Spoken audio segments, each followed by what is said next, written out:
always very open with your body, exerting confidence and holding yourself high, others might end up being intimidated by you. You might not have any intention of closing others off or being intimidating, but your body can show that in ways that your mouth doesn't.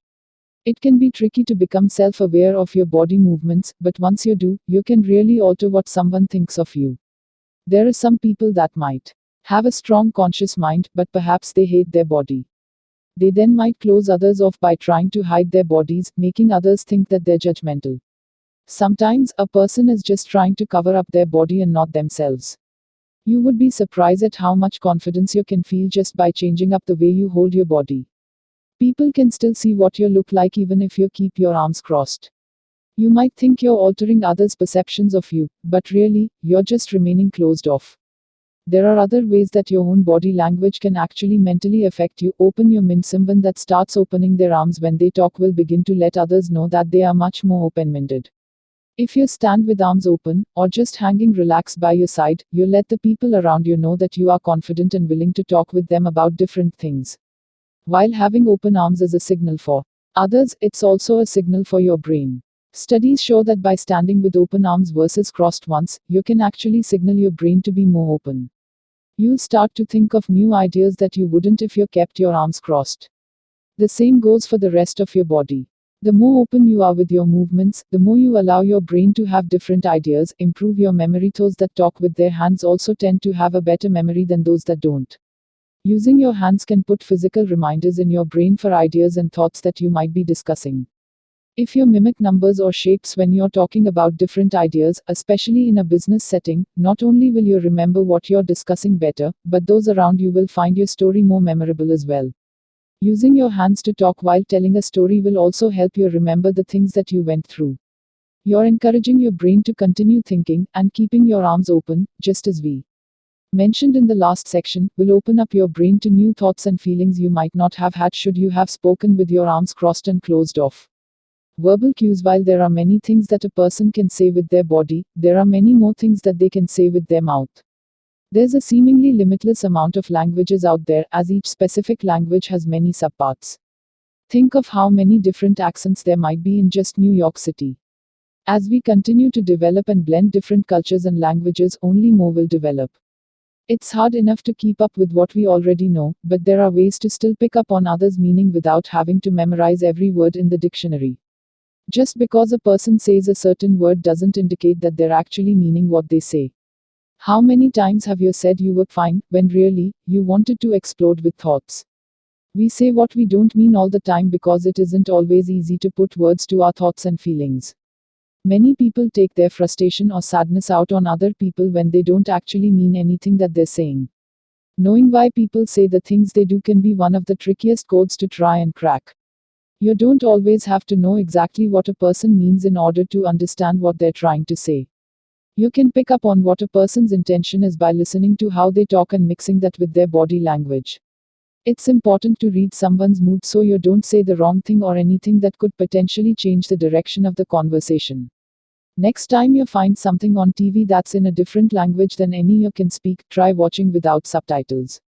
You'll be surprised to see that you actually understand part of the storyline. Don't look at what they're saying, but how they're saying it. Is there pain in their eyes? Do they look happy or sad? Sometimes if you can't understand what a person is saying, maybe because the room is loud or they're speaking softly, try looking into their eyes. You might get a better sense of what they're saying than if you just watch the words their mouth is attempting to put together. There are certain specific cues that someone can give when they're trying to direct a conversation. When you're trying to persuade someone, you might want to try and use different keywords to help you in leading the conversation. Some people get too hung up on the actual words someone is saying when they should just be trying to listen to the message they're getting across. It can seem difficult to try to crack what someone else means, but it can be done. Think about your pets. You can tell if your dog is sad, sleepy, hungry, or in a playful mood, but you don't have actual conversations with them. Sometimes you can analyze what a person is saying best by figuring out the noises they're making rather than dissecting every word that they say. Emphasis cues. When trying to persuade someone, you're going to want to have a pretty good argument already prepared in order to build your case. You might want to include some emphasis cues when you're speaking. It can be hard to incorporate these phrases naturally, but it's good to practice so you can become a better Swader. This is important, you need to know, let me explain, are all phrases that grab the attention of the person that you're speaking to. You might start to notice others' emphasis cues better after reading this section as well. You should be listening and using in your own speech phrases that seem to put emphasis on an important part of a conversation. Sometimes, these emphasis cues aren't even actual phrases. They might just be verbal indications that something is important, such as someone raising their voice when talking about an important part of their argument. They also might repeat the word several times or stop for a pause in order for the listener to take in what they just said. Emphasis cues are important to understand in order to get a better grasp of what might be important to an individual. If you listen to what they're putting emphasis on, you'll be able to also formulate your thoughts and arguments around the things that are important to them. Organizational cues, first, second, third, to summarize. The topic is, are all phrases that could be considered organizational cues. These cues help a person indicate that they are trying to organize their thoughts, again, maybe putting emphasis on the things that are the most important. Organizational cues are important for you to use in your arguments and persuasions in order to get people on your side. You want them to know that you're listening to what they have to say and that they should be listening to you. You're trying to formulate a plan based on both your thoughts and opinions and not just the words of one specific individual. Organizational cues allow the speaker to put emphasis on what's important while also maintaining a clear thought and direct focus. Organizational cues might not be phrases either. It could just be someone clearing their throat, redirecting the conversation back to a previous topic, or stopping in order for everyone to collect their thoughts. Watch your pitch. Pitch is an important key when trying to direct one's conversation in their favor. Pitch is the level of your voice and the overall sound quality.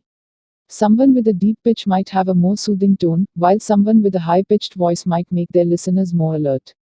Not everyone can help the natural pitch of their voice. There are some people that have extremely low voices that are hard to hear, and some people just have naturally shrill voices that seem as though they bother everyone around them.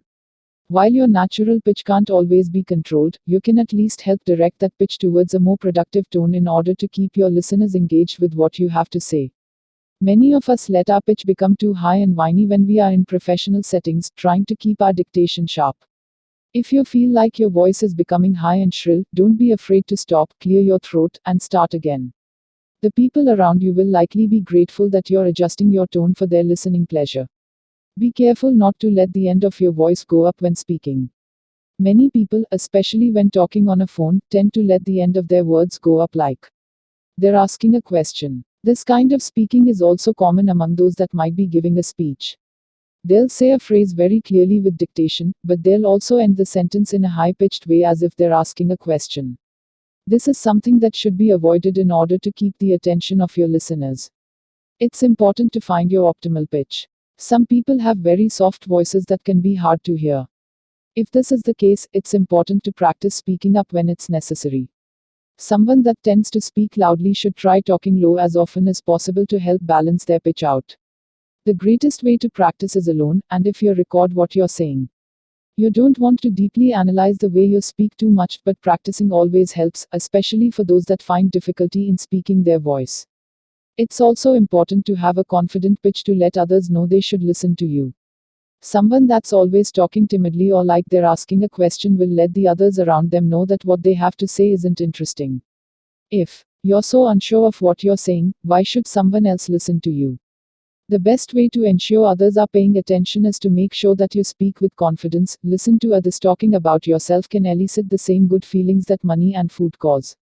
People like talking about themselves more than they enjoy listening to other people talk about themselves for the most part. While it can seem selfish, it's true that most people would prefer to talk about themselves. This means that when conversing with other people, you should avoid talking about yourself too much.